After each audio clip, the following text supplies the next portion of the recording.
It's wonderful to see you all again. I've got an extraordinary tale to tell you today. You will never be half the man your stepbrother is. Wayne said it the way some people comment on the weather, lightly, almost casually, as if the sentence was not a blade but a passing observation about the clouds. He was stabbing his fork into a pile of mashed potatoes when he said it. The fork made a sound against the plate, a small metallic scrape that I have not been able to unhear since. It was a Sunday in November. The house on Birchwood Lane smelled like overcooked chicken and the lavender candle my mother always lit before we arrived. Even though there were never any guests besides us. We were never guests. We were audience. Wayne liked the sound of his own conclusions. He spoke the way some people pour concrete, slowly, heavily, certain it would harden into truth. My stepbrother Ryan was sitting across from me, nodding along. Ryan was easy to praise. He lived 20 minutes away. He showed up for Sunday dinners. He talked about promotions he had not gotten yet as though they were already decided. I did not come around much. Work kept me in Minneapolis most weeks, a 90-minute drive south on Highway 52. When I did visit, I mostly listened. That had become my role. The quiet one. The one who did not argue. The one Wayne had long ago decided was the disappointing comparison. But what Wayne did not know, what none of them knew, was that for the past 6 years I had been the one keeping the lights on in this house. Every mortgage gap, every property tax shortfall, every emergency repair. Rooted through a joint account Wayne set up when my mother first mentioned struggling. And what happened at that table 14 months later would make Wayne lose the weight in his voice forever. But I will get to that. First, let me take you back. Back to how a man who paid $147,600 to keep his family's house standing ended up being called a drifter at his own mother's dinner table. Before I go on, please take a moment to like and subscribe, but only if this story hits close to home. Drop your location and local time in the comments. I would love to know where you are listening from. My father died on a Tuesday in April 2002. James Andrew Whitfield, age 42. Heart attack at his desk at the Mayo Clinic where he worked as a medical equipment technician for 14 years. He was eating a ham sandwich when it happened. I know that because his coworker Dave called my mother that afternoon and mentioned it, as if the sandwich was a detail that mattered. It mattered to me. I was 11 years old. I remember the smell of the hospital hallway. Disinfectant and floor wax. I remember my mother's hand squeezing mine so hard my knuckles turned white. I remember his watch. A leather-banded Seiko with a scratched face that he wore every day of my life. My mother gave it to me at the funeral. I have worn it since. It does not keep perfect time anymore. It runs about 40 seconds slow per day. But I never corrected it because my father's hands were the last hands that said it. 2 years later, my mother married Wayne Garner. He was a claims adjuster at a regional insurance company.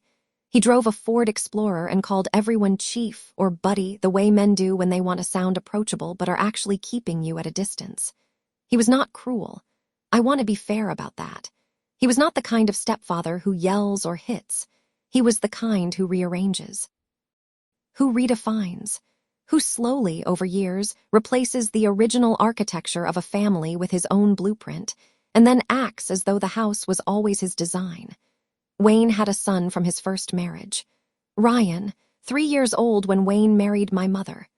Ryan grew up in the house on Birchwood Lane. I left for college at 18 and never moved back. That is the first piece of arithmetic Wayne used against me. Proximity became loyalty. Presence became worth. The one who stayed was the good son. The one who left was the one who drifted. What Wayne did not understand, and this is what I carry at 3 in the morning, is that I left because the house had already been rearranged. But I did not stop paying for it. I was still counting those early years as awkward adjustment. I had no idea what adjustment really looked like in Wayne's vocabulary. October 2018. My mother called me on a Wednesday evening at 7:15. I was in my apartment in Minneapolis, eating takeout from a Thai place on Hennepin Avenue. Had CU $14. I remember because the receipt was still on the counter when she called. Nathan, honey, we're a little behind on the house. She said it carefully, the way she said everything that involved money, like the words themselves might break if she held them too hard. How behind? 3 months on the mortgage. Wayne says it's temporary. His pension check got delayed. The mortgage on Birchwood Lane was $1,840 a month. 3 months was $5,520. I did not hesitate. I'll cover it. Send me the account number. Wayne got on the phone. Nate, buddy, appreciate this. Let me give you the joint account number. Easier if everything goes through one place. He gave me the routing number and account number. I wrote them on the back of the Thai food receipt. Account holder, Wayne D. Garner. Joint account at Rochester Community Credit Union. Just transfer what you can when you can, Wayne said. Don't worry about tracking it. We're family. Don't worry about tracking it. He said that to a forensic accountant, a man who audits corporate financial statements for a living.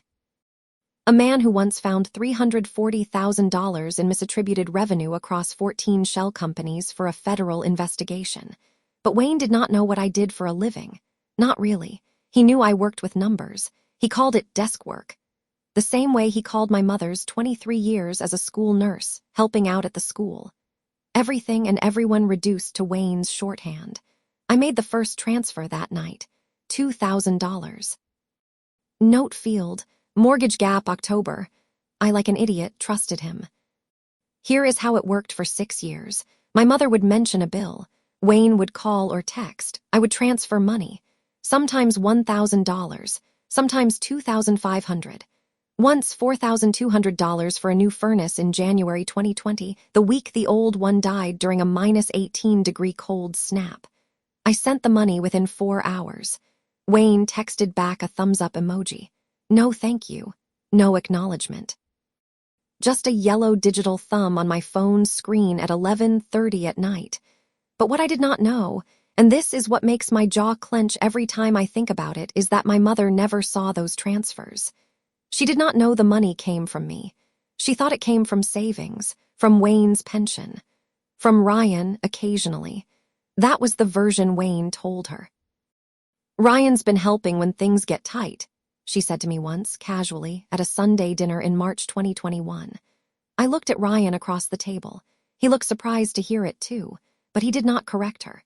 He shrugged the way you shrug when a compliment lands that you did not earn but do not want to refuse. Wayne cleared his throat and changed the subject. I sat there with overcooked chicken and the taste of something bitter climbing up the back of my throat. I could have said something. Right then, I could have pulled out my phone and shown her the transfers. Dates, amounts, notes, mortgage gap, water bill, roof repair, property tax second quarter. But I did not, because my mother was smiling. She was smiling at the table where my father used to sit, and the man sitting in his chair was the man she chose to trust after the worst day of her life. I was not going to blow that up over mashed potatoes and pride. Not yet, but something in me shifted that evening. The patience that had been carrying me for 3 years developed a hairline crack, and what happened over the next 18 months would turn that crack into a fault line. I need to pause here. If you have ever been the person quietly holding something together while someone else took the credit and the applause, you already know what that crack feels like. It does not feel like anger. It feels like watching yourself disappear. Comment, still here, if you know exactly what I mean. And if you think Wayne is about to regret everything, type karma. Let us keep going because what happened next surprised even me. Wayne's specialty was the dinner table comparison. He did not need a stage. He had a dining room, a captive audience, and 20 years of practice. The comparisons were never shouted. They were placed, carefully, precisely. The way a man places a brick when he is building a wall he does not want you to notice until it is too high to see over. November 2019. Ryan helped Jim Kowalski move last Saturday. Whole apartment. Took him 6 hours. Kids dependable. Fork stab. Potato. That's the difference. Ryan shows up. He did not look at me when he said it. He did not need to. March 2021. Ryan's been talking to the folks at the Chevy dealership about moving into management. Smart kid. Knows how to work a room. I had just closed a 14-month forensic audit that recovered $890,000 in misattributed funds for a hospital system. I did not mention it. June 2022. Some people build roots, some people drift. Nothing wrong with drifting, Nate, just different priorities. My mother shifted slightly in her chair but did not say anything. She rarely interrupted him anymore, not since the years had smoothed out into habits. Ryan nodded along. He always nodded along, not out of malice, out of the path of least resistance. The compliments embarrassed him slightly, but he never refused them. What Wayne did not know was that every time he stabbed his fork into his potatoes and delivered one of those careful, quiet demolitions, I went home to my apartment in Minneapolis and opened a spreadsheet on my laptop. I had started it in January 2020. Column A, date. Column B, amount transferred. Column C, note field from the bank transfer. Column D, what Wayne told my mother about the source of the money. I did not always know column D. But I knew column D existed because of the way my mother talked. Wayne says the pension office finally caught up. Wayne managed to get a little extra from savings. Ryan helped out with the water bill last month. Every time she said something like that, I added a row. 34 years as an accountant teaches you one thing above all others. People lie. Numbers do not. And the numbers in my spreadsheet were telling a story that Wayne had been editing for 6 years. But for you to understand why I finally stopped editing it with him, I need to tell you about one specific Sunday in November 2024. The Sunday that broke the pattern. November 2024. The house on Birchwood Lane smelled like overcooked chicken and the lavender candle. Always the same, always the ritual, always the performance. Wayne was halfway through a story about Ryan helping a neighbor fix a fence. Kid's dependable, he said, stabbing his fork into the potatoes. The same fork, the same motion, the same script. That's the difference. Ryan shows up. Some people just drift. He did not look at me. He did not need to.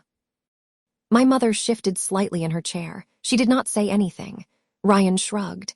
Then Wayne leaned back, smiled a little, and delivered the line he had been building toward since the salad. You will never be half the man your stepbrother is. He said it lightly, almost conversational, like discussing the weather. For years, I had learned the safest response was none. Silence was a kind of insulation. If I did not react, the moment passed quicker. But something in me had worn thin over those years. Not anger, just a slow erosion of patience. Like sandpaper applied to the same spot for 6 years, the wood does not crack, it thins. And eventually light comes through. I set my fork down, I looked at him. Good, I said, the word surprised him. Then I added calmly, let him pay your bills then, because I am done. The room did not explode. It paused. Ryan looked confused first. Wayne just frowned, like he had missed the punchline of a joke he was supposed to be telling. But my mother froze. Not the way people do when they are offended. The way people do when something does not make sense. What are you talking about? She said. Her voice had that careful tone people use when they think someone is joking badly. We haven't seen a cent from you. For a moment I thought I had heard her wrong, but she kept looking at me the same way, not angry, just confused. Across the table, Wayne had gone still.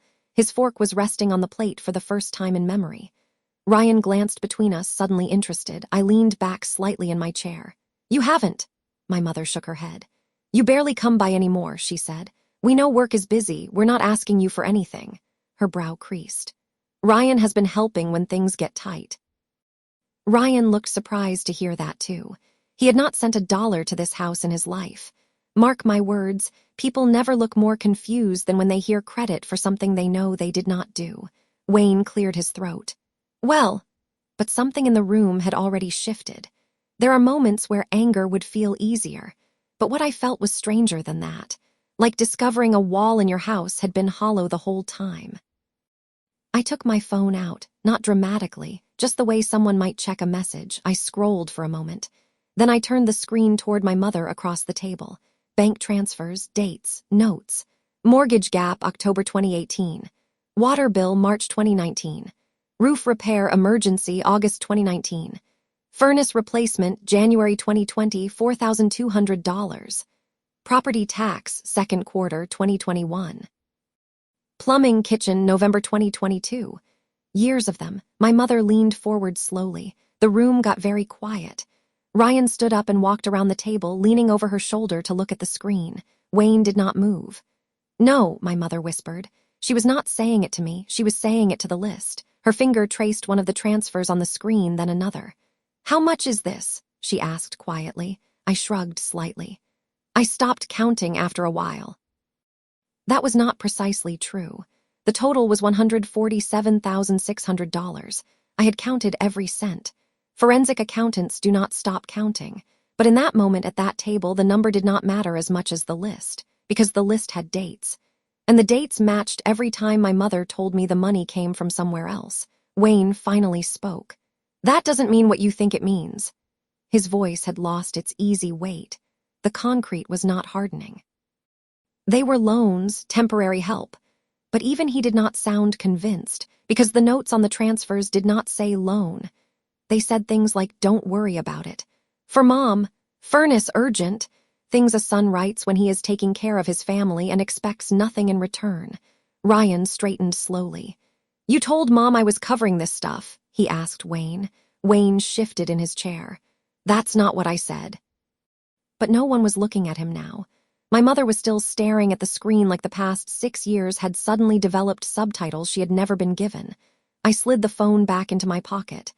I didn't bring it up for credit, I said. I'm just finished doing it. Wayne looked at me then, really looked. Not the dismissive glance he usually gave, something sharper, like he was recalculating a number he thought he had understood. You're overreacting, he said. But the authority was not there anymore. The concrete in his voice had turned to sand. If you are still with me, hit subscribe now, because this next part is the moment that changed everything. My mother sat back slowly in her chair. She did not cry, she did not raise her voice. She just looked between the three of us like the room had rearranged itself while she was sitting in it. I didn't know, she said quietly. I nodded once. I figured. The words sat on the table like a document nobody wanted to sign.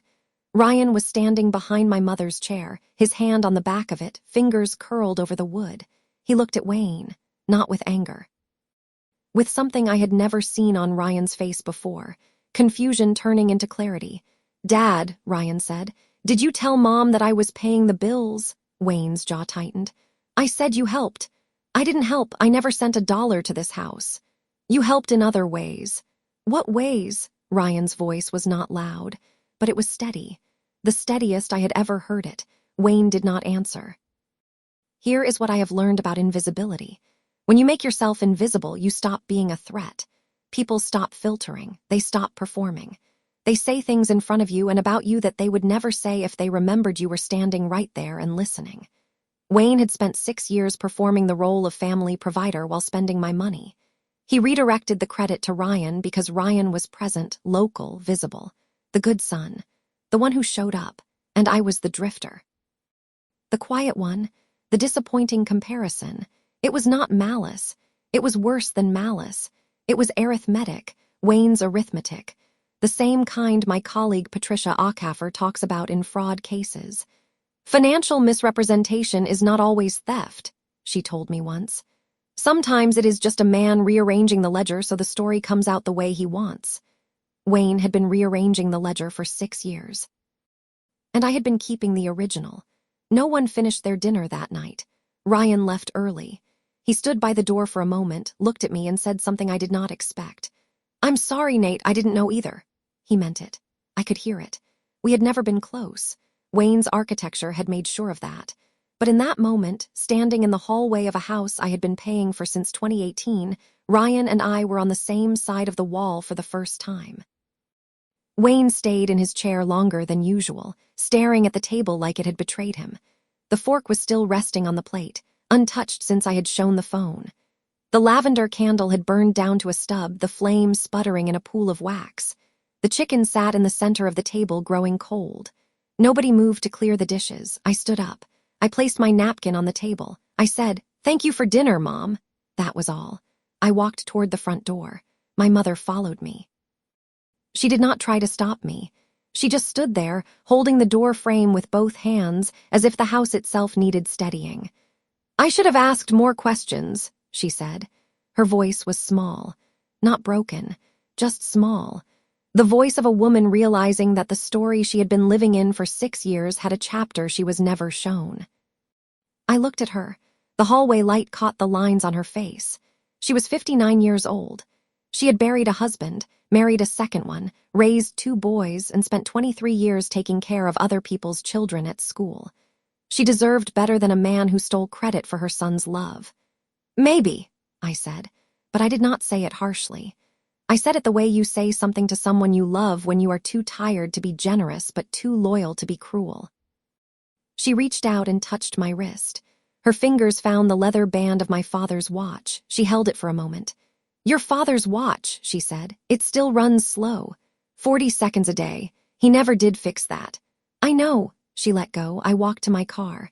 Outside, the November air in Rochester hit my face like a cold cloth. Sharp. Clean. The kind of cold that makes you breathe differently, like your lungs are remembering how to work. I sat in the driver's seat for a long time. The dashboard clock said 8:47. My father's watch said 8:46. I did not feel vindicated. I felt something heavier than that. The weight of 6 years of deposits that bought no acknowledgement, no gratitude, no place at the table. I did not cry. I do not say that to sound tough. I say it because what I felt was not grief. It was the particular exhaustion of a man who had been carrying a house on his back, while the man living in it told everyone the house stood on its own. I drove back to Minneapolis that night, 90 minutes on Highway 52 in the dark. The headlights cut through the flat Minnesota black. I did not turn on the radio. The silence felt right, not comfortable, just honest. 3 weeks passed. I did not call. They did not call. The silence was its own kind of conversation. Then my mother called on a Wednesday afternoon at 2:30. "Nathan, can we talk?"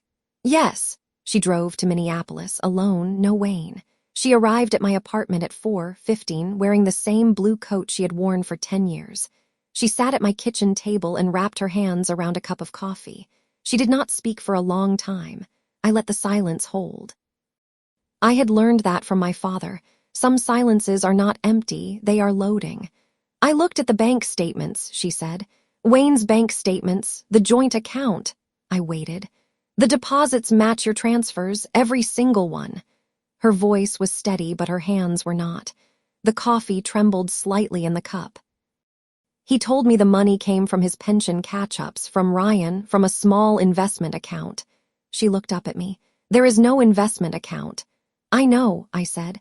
$147,600, she said, the full number. She had counted it. Over 6 years. 6 years and 2 months. She set the cup down. "I spoke to Patricia, your colleague." I blinked. I had not expected that. She helped me understand the transfers. She called it the cleanest documentation of financial misrepresentation she had ever seen outside of a courtroom. My mother's chin trembled. "Your father would have been proud of you." For a moment, I was not a 34-year-old man sitting in a Minneapolis apartment.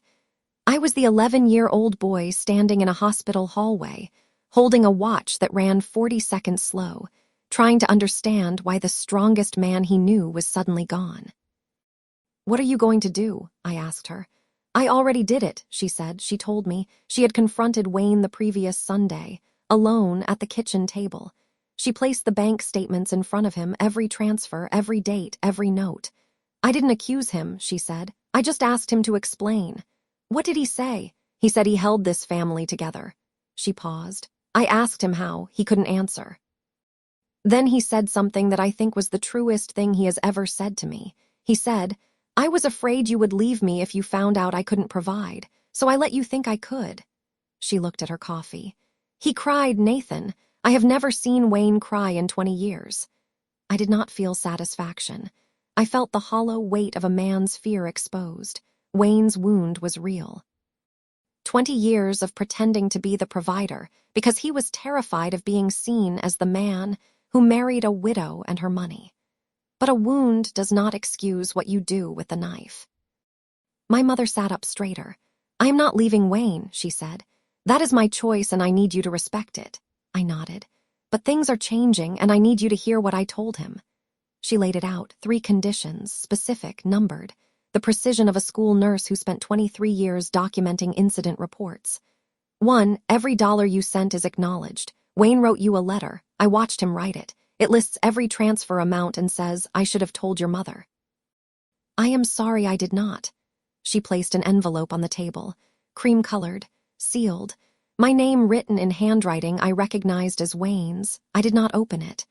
2. Wayne is starting therapy, individual counseling, not marriage counseling, individual. He starts next Tuesday at 10 in the morning. Dr. Karen Lindqvist on 3rd Avenue. 3. You are invited to Sunday dinner, not as a guest, not as the quiet one, as my son, the one who kept this house standing for 6 years, and Wayne will say that out loud at the table in front of Ryan. I looked at her for a long time. And if he won't? He already agreed. I did not ask Nathan, I told him. That was the first time in 20 years I heard my mother use the word told instead of asked when talking about Wayne. She finished her coffee. She stood up. She put on her blue coat. At the door, she turned. Your father's watch, she said. The one that runs slow. What about it? Sometimes slow is not broken. Sometimes slow just means the person who said it is still with you. She left. I stood in my apartment looking at the closed door. The kitchen smelled like coffee and winter coat and something I cannot name except to say it smelled like the beginning of a repair I had not known I was waiting for. January 2025. Sunday dinner at Birchwood Lane. The house smelled like chicken, properly cooked this time, and the lavender candle. I walked in at 5:30. Wayne was in the kitchen. He was standing at the counter, not sitting at the head of the table. He looked smaller, not physically, something else. The performance had been turned off, and what remained was a 61-year-old man in a polo shirt who did not know where to put his hands. Nathan, he said, not Nate, not Buddy. My name, Wayne.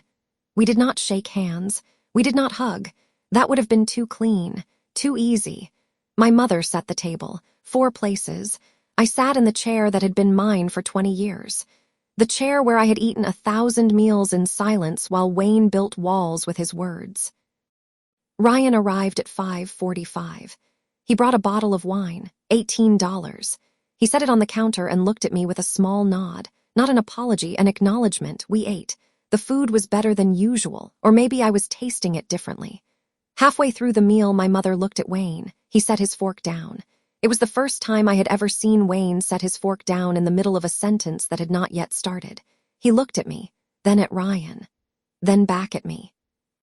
Nathan has been paying the mortgage on this house since 2018, Wayne said. His voice was steady but thin, like paper held against a window. The utility bills, the property taxes, the furnace, the roof, for 6 years. I told your mother it was coming from other places. I should not have done that. Ryan was quiet. Wayne continued. He sent $147,600 to this house. He never asked for a thank you. He never told anyone. Wayne paused. His hands were flat on the table. I called him a drifter. I compared him to you, Ryan, because you were here and he was not. And the whole time he was the one keeping the roof over our heads. The room was silent. My mother was not looking at Wayne. She was looking at me. Her eyes were wet, but she was smiling. Not a big smile. The kind of smile that sits just at the corners and says, finally. Ryan looked at me. I'm sorry, Nate. You didn't know. I know, but I'm still sorry. Wayne did not say anything else.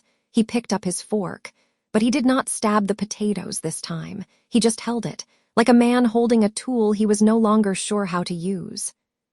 After dinner, I helped my mother clear the table. I washed the dishes. Wayne dried. We did not speak. The kitchen was warm. The window above the sink showed the backyard, dark and still, the birch trees bare against the winter sky. My mother put on a pot of coffee. She used the old percolator my father bought in 1998, the one with the cracked handle she refused to replace. It still works, she always said. Things that still work deserve to stay. I sat at the kitchen table with a cup of coffee. My father's watch was on my wrist, 40 seconds slow, but keeping time, still keeping time. People ask me sometimes if I regret waiting 6 years to show that phone screen, if I should have spoken up sooner. Here is what I tell them. Some truths need to arrive at the right table at the right moment in front of the right audience, not for revenge, for clarity. The difference between revenge and clarity is this. Revenge wants to destroy. Clarity wants to be seen. I did not want to destroy Wayne. I wanted my mother to see me, and she does now. Every Sunday, I drive 90 minutes from Minneapolis to Rochester. I sit at the table on Birchwood Lane. My mother cooks. Wayne is quieter now. He is learning slowly the difference between sitting at the head of the table and earning the chair. Ryan and I talk more, not about the money, about other things, work, football. The weather, which in Minnesota is always worth discussing. Last week, I stayed late after dinner. My mother and I sat on the front porch in the cold. She was wearing her blue coat. I was wearing my father's watch. The street was dark and quiet. A neighbor's porch light flickered in the distance. "Your father would be proud of you," she said. "For the money? No, for the patience." She looked at the watch on my wrist. "He always said time reveals everything. You just have to wait." She was right.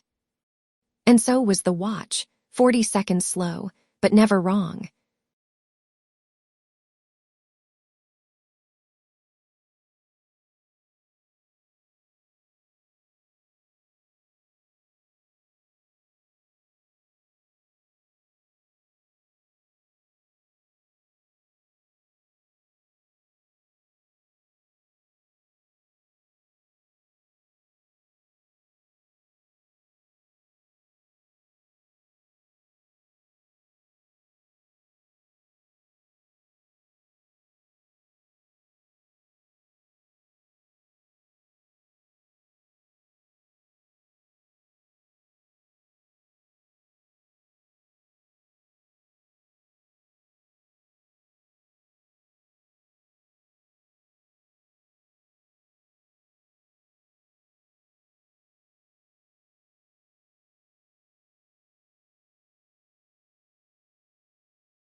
I hope you enjoyed this tale.